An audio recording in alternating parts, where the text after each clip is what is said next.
Hello friends, ഞാൻ നിജി. ഇന്ന് എൻ്റെ 10ാമത്തെ വീഡിയോ ആയിട്ടാണ് ഞാൻ വന്നിരിക്കുന്നത്. ഇന്ന് ഞാനിവിടെ ചെയ്യുന്നത് ഒരു അച്ചാർ റെസിപ്പിയാണ്. ഇരുമ്പൻ പുളി അല്ലെങ്കിൽ പുളിഞ്ചിക്ക ഉണക്കിയെടുത്ത് എങ്ങനെ എളുപ്പത്തിൽ അച്ചാർ ഉണ്ടാക്കാമെന്നാണ് ഇന്നത്തെ റെസിപ്പിയിൽ ഞാൻ പറയുന്നത്. എല്ലാവരും ഈ വീഡിയോ കാണണം, ഷെയർ ചെയ്യണം, ലൈക്ക് ചെയ്യണം, സബ്സ്ക്രൈബ് ചെയ്യണം, സപ്പോർട്ട് ചെയ്യണം, കമൻറ്റ് ബോക്സിൽ ഇടണം. എല്ലാവരുടെ അനുഗ്രഹം ഉണ്ടാവണം. എല്ലാവരും സേഫും ഹെൽത്തി ആണെന്ന് വിശ്വസിക്കുന്നു. Thank you. അപ്പോൾ നമുക്ക് പുളിഞ്ചിക്ക അച്ചാർ, അതായത് ഉണക്കി എടുത്ത് പുളിഞ്ചിക്ക അച്ചാർ എങ്ങനെ, ഇത് പുളിഞ്ചിക്കയാണ്, അതായത് നമ്മൾ ഇരുമ്പൻ പുളി അല്ലെങ്കിൽ പുളിഞ്ചിക്ക എന്ന് പറയും. അപ്പോൾ ഇതെന്ന് പറഞ്ഞു കഴിഞ്ഞാൽ ഇത് വെച്ചിട്ട് നമുക്ക് ഈസി ആയിട്ട് അച്ചാറിടാം. പക്ഷേ അതെന്ന് പറഞ്ഞു കഴിഞ്ഞാൽ നമുക്ക് പറിച്ച് വെച്ച് കഴിഞ്ഞാൽ ഇത് പെട്ടെന്ന് കേടായി പോകാനുള്ള സാധ്യത കൂടുതലുള്ളതാണ്. അതുകൊണ്ട് നമുക്കിത് എടുത്തിട്ട് ഇതുപോലെ ഞാൻ ചെറുതായിട്ട് 4 പീസസ് ആയിട്ട് ഇത് മുറിച്ച് ഉപ്പിലിട്ട് 2 ദിവസം ഉണക്കി എടുത്ത് വെച്ചിരിക്കുന്നതാണ് ഇവിടെ നമ്മൾ യൂസ് ചെയ്യുന്ന ഈ ഉണക്ക പുളിഞ്ചിക്ക നമ്മൾ എടുക്കുന്നത്. ഈ ഉണക്ക പുളിഞ്ചിക്ക എന്ന് പറയുന്നത് നമുക്ക് 1 വർഷം വരെ നമുക്കിത് സ്റ്റോർ ചെയ്ത് വെക്കാം. ഒരു കണ്ടെയ്നറിൻ്റെ അകത്ത്, എയർടൈറ്റ് കണ്ടെയ്നറിൻ്റെ അകത്ത് നമുക്ക് സ്റ്റോർ ചെയ്ത് വെക്കാം.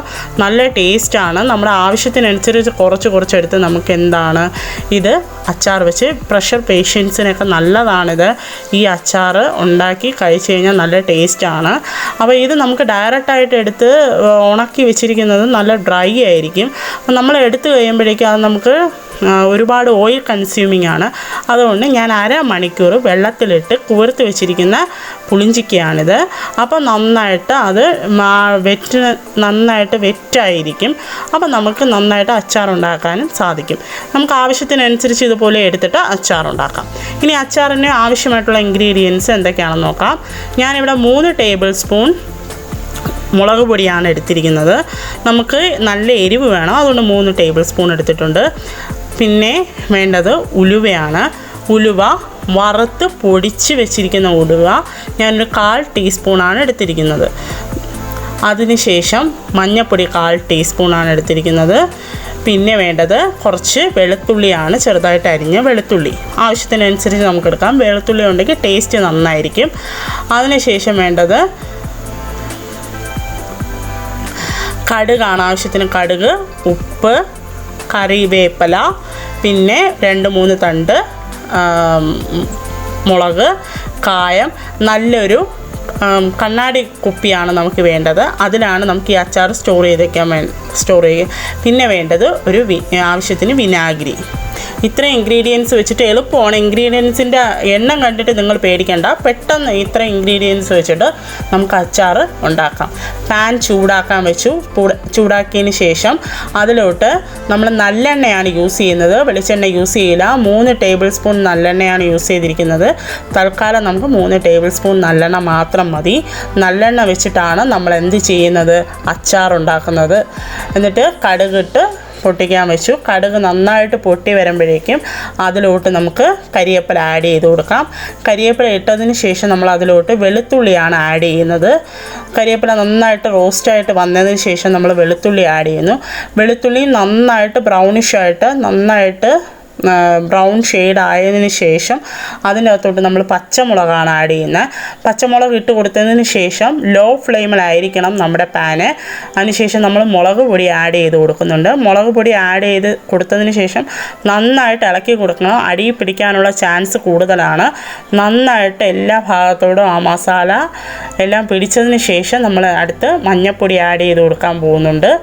അതായത് മഞ്ഞൾപ്പൊടി നമ്മളിപ്പോൾ ആഡ് ചെയ്ത് കൊടുത്തിട്ടുണ്ട്. മഞ്ഞൾപ്പൊടി ആഡ് ചെയ്ത് കൊടുത്ത് ഈ പച്ച മണമെല്ലാം മാറി നന്നായി റോസ്റ്റായതിന് ശേഷം മാത്രമേ നമുക്കിടാൻ പറ്റുള്ളൂ. അടുത്തതായി ഉലുവ ഇട്ട് കൊടുത്തിട്ടുണ്ട്. എല്ലാം കൂടെ നന്നായിട്ട് മിക്സ് ചെയ്തെടുക്കുക. എന്നാലേ അതിന് നല്ലൊരു ടേസ്റ്റും ഫ്ലേവറും വരത്തുള്ളൂ. അപ്പോൾ അതെല്ലാം നന്നായിട്ട് മിക്സ് ചെയ്തു. ആവശ്യത്തിന് ഉപ്പ് കുറച്ചിട്ടാൽ മതി. കാരണം നമ്മൾ പുളിഞ്ചിക്ക ഉണക്കുന്ന സമയത്ത് ഉപ്പ് ആഡ് ചെയ്തിട്ടുണ്ട്. അപ്പോൾ വേണമെങ്കിൽ അവസാനം ആഡ് ചെയ്താൽ മതി. അതുകൊണ്ട് ഈ മസാലയ്ക്ക് ആവശ്യമായിട്ടുള്ള ഉപ്പ് മാത്രം ആഡ് ചെയ്താൽ മതി. അതിനുശേഷം കായം 1/4 ടീസ്പൂൺ കായം ഇട്ടാലേ അതിൻ്റെ ഒരു ഫ്ലേവറും മണമൊക്കെ നന്നായിരിക്കും. അച്ചാറിന് ആ ഒരു ഫ്ലേവർ വരണമെങ്കിൽ കായപ്പൊടി ചേർക്കണം.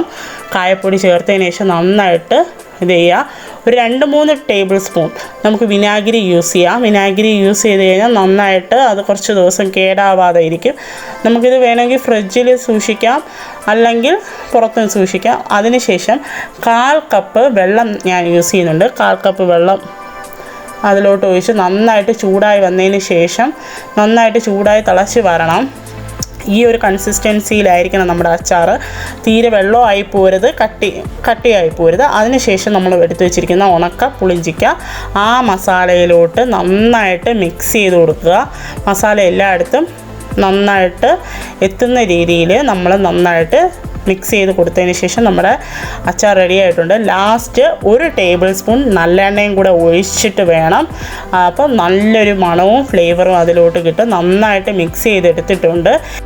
അത് മസാലയൊക്കെ പിടിച്ച് തണുത്തതിന് ശേഷം ഇതുപോലെ ഒരു എയർ ടൈറ്റ് കുപ്പി ഗ്ലാസ്സിൽ അല്ലെങ്കിൽ കുപ്പിയുള്ള ബോട്ടിലിൽ വേണം ഇത് എടുത്ത് വെക്കാനായിട്ട്. അങ്ങനെ നമ്മുടെ ഉണക്ക ഇരുമ്പിൻ പുളി അച്ചാർ റെഡി ആയിട്ടുണ്ട്. എല്ലാവരും തീർച്ചയായിട്ടും ഈ റെസിപ്പി ട്രൈ ചെയ്ത് നോക്കുക. ഇനി അടുത്ത റെസിപ്പിയായിട്ട് വരുന്നവരെ താങ്ക് യു. എല്ലാവരും ചാനൽ ലൈക്ക് ചെയ്യുക, സബ്സ്ക്രൈബ് ചെയ്യുക.